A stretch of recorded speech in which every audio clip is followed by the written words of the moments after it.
नमस्कार शेतकरी बांधवांनो, कांदा उत्पादक शेतकरी बांधवांसाठी आजच्या क्षणाची सर्वात महत्त्वाची आणि मोठी बातमी. कांदा भाव संदर्भातील कांद्याचे भाव कमी झाले तर कशामुळे कमी झाले, वाढणार तर कशामुळे वाढणार, त्या संदर्भातील महत्त्वाचे अपडेट बातमी आपण एवढीच्या माध्यमातून जाणून घेण्याचा प्रयत्न करणार आहोत. तरी महाराष्ट्रातील तमाम कांदा उत्पादक शेतकरी बांधवांना एकच विनंती आहे, व्हिडिओ शेवटपर्यंत बघा. अतिशय महत्त्वाचा हा व्हिडिओ जर आवडला तर नक्कीच लाईक करावं. सांगा चॅनलवरती नवीन असाल तर या ठिकाणी बघितलं महा हवामान आपल्या यूट्यूब चॅनलला सबस्क्राईब करून जसं बेल आयकॉन म्हणजे घंटा असू नका, जेणेकरून तुमच्याकडून नोटिफिकेशन तुमच्यापर्यंत पोहोचते. चला तर मित्रांनो, व्हिडिओला सुरुवात करूया. स्क्रीनवर बघू शकता पिकणाऱ्या रडवले मात्र केंद्र सरकार मालामाल. बघू शकता किरकोळ बाजारात कांदा 80 रुपये किलोपर्यंत पोहोचला असं या ठिकाणी सरकार म्हणतं आहे. परंतु ग्राहकांना दिलासा देणाऱ्या नावाखाली केंद्र सरकारने कांदा विक्रीतून मालामाल होत आहे. त्यामुळे कांद्याची पुन्हा एकदा ग्राहकांसह शेतकऱ्यांच्या डोळ्यात अश्रू आले आहे. केंद्र सरकारला कांद्यातून 7 ते 18 रुपये किलो मागे नफा मिळत आहे. लागवडीपासून ते साठवणुकीपर्यंत 9 महिने कांदा सांभाळणाऱ्या शेतकऱ्याला केवळ 5 रुपये ते 10 रुपयाचा फायदा मिळत आहे.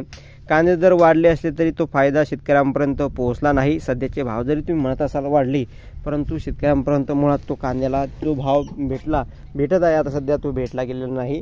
मुळात त्यांना अगोदर कवडीमोल भावाने व्यापाऱ्यांनी कांदा खरेदी केला. नाफेड एनसीएफच्या माध्यमातून सरकारने कांदा खरेदी केला कवडीमोल भावाने 5-10 रुपयाने, आणि आता ते या ठिकाणी 35-40 रुपयाने विकत आहे. खऱ्या अर्थाने हे योग्य नाही आहे.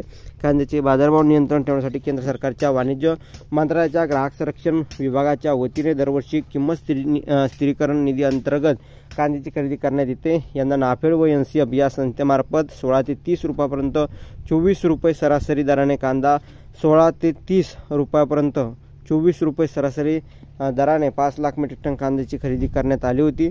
आज शेतकऱ्यांच्या कांद्याला 4,000 रुपयापर्यंत दर मिळत आहे. परंतु वाढलेले कांद्याचे भाव नियंत्रणात ठेवण्यासाठी नाफेडचा कांदा बाजारात आणला आहे. दिल्ली ते आझादपूर बाजारपेठेत नाफेडचा कांदा विक्री केला जात आहे. या कांद्याला 35 ते 37 रुपये इतका दर मिळत आहे. 35 ते 37 रुपये इतका दर मिळत आहे. नाफेडकडून शेतकऱ्यांना कमी दराने कांदा विक्री केली जात आहे. त्यामुळे नाफेडच्या 7 ते 18 रुपये किलो मागे या ठिकाणी मिळत आहे. नाफेडने हा कांदा 3 ते 4 महिने सांभाळला आहे. म्हणजेच केंद्र सरकार 3-4 महिन्यात कांद्यातून चांगलाच नफा मिळत आहे. धन्यवाद.